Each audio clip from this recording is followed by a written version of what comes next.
Good afternoon बच्चों आज मैं आपको बताऊंगा कि हम लोग क्विज कैसे खेलेंगे।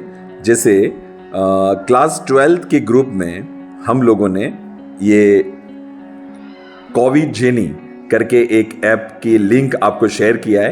क्लास 12th की सारी बालिकाएं आप अपने व्हाट्सएप ग्रुप में इसको खोलेंगे।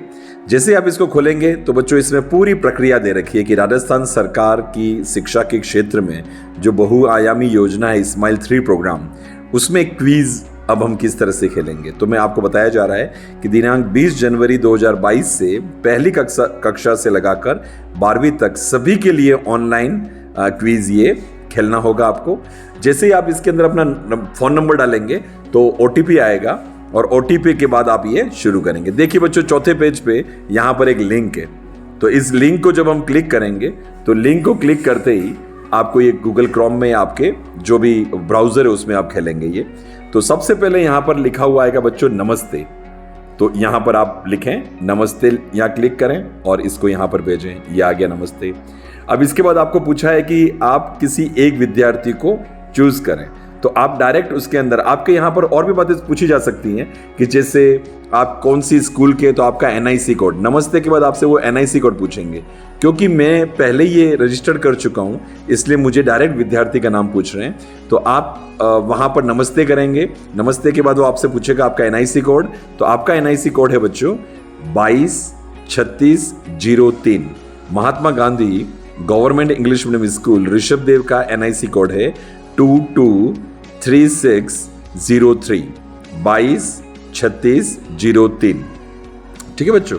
तो अब वहां पर जैसे आप डालेंगे आपको वो स्कूल का नाम पूछेगा। आप स्कूल सही आपको मिलेगी तो आप उसके अंदर आपको पूछा जाएगा कि आप कौन सी कक्षा के हैं। तो आप कहेंगे कि मैं 12वीं कक्षा की हूँ। यदि 8वीं के हैं तो 8वीं, 9वीं है तो 9वीं, जो जिस क्लास का है, पहली से 12वीं सभी के लिए है ये। अपने क्लास को चूज कीजिए।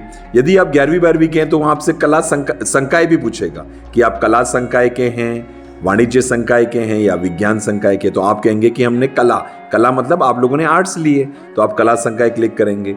कला संकाय क्लिक करने के बाद वो आपसे आपका नाम पूछेगा। पहला आपके नाम का आपका स्टार्टिंग नाम। जैसे आपका नाम है, जैसे हमने सीमा मीना का देखा तो हम सीमा लिखेंगे तो सीमा मीना आ जाएगा। तो जैसे यहाँ एक विद्यार्थी जोड़ें तो आप देखेंगे यहाँ पर अपन से ये नाम पूछेगा। जब हम ये लिखते हैं तो ये एक विद्यार्थी का नाम NIC कोड पूछ रहा है। देखिए आप ये NIC कोड हम यहाँ लिखेंगे 223603। ये हमने जैसे ही लिखा तो अब ये NIC कोड आ गया। स्कूल सही प्राप्त होगा तो आप लिख दें स्कूल सही है। फिर ये पूछा इन्होंने कि कौन सी कक्षा के हैं। तो हम देखो यहाँ पहली से 12वीं सारी, आपने 12वीं लिखा, 12वीं को चूज किया। आप कौन सी संकाय के हैं, कला संकाय, वाणिज्य संकाय, कला संकाय, आपने कला संकाय भेजा। फिर आप पूछा है कि आप बालक हो या बालिका हो। तो हमने कहा हम बालिका हैं। यदि आप बालक हो तो बालक पे क्लिक करेंगे और बालिका लिख के लिखा। तो आपसे पूछा आपका पहला नाम क्या है। तो हम यहाँ पर जैसे अपनी क्लास का किसी का भी पहला नाम लिखते हैं। तो मेरी क्लास की एक लड़की है, उसका नाम है अनु। तो मैंने लिखा अनु। अनु लिखते ही यहाँ पर 2 नाम आ गए कि अंजना मीना हो या अनु मीना हो। तो मैं कहूँगा कि यदि विद्यार्थी का नाम नहीं मिला तो आप नहीं मिला पे क्लिक करेंगे। और बच्चों की लिस्ट देखनी तो लिस्ट भी यहाँ देख सकते हैं, पर मैं अनु मीना के लिए खेलूंगा।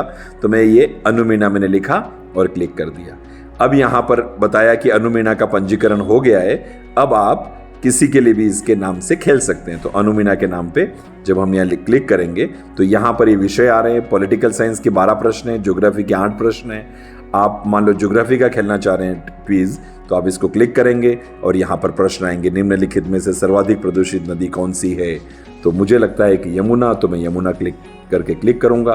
तो इस तरह से सारे ये नाम आएंगे और आप उसको पूरा खेलेंगे। सारे 8 प्रश्न बता रखे थे। 8 प्रश्न जब पूरे हो जाएंगे तो आपको इसका आपके अंक कितने आए 8 में से वो बताया जाएगा। और साथ ही बताया जाएगा कि सही उत्तर सभी प्रश्नों के क्या थे। उसकी पूरी आंसर की भी आ जाएगी ताकि आप पता भी कर पाएंगे कि आपके कौन से प्रश्न गलत हुए थे।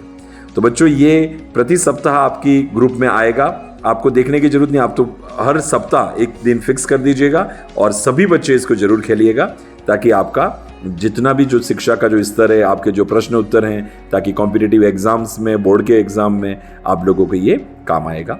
Thank you.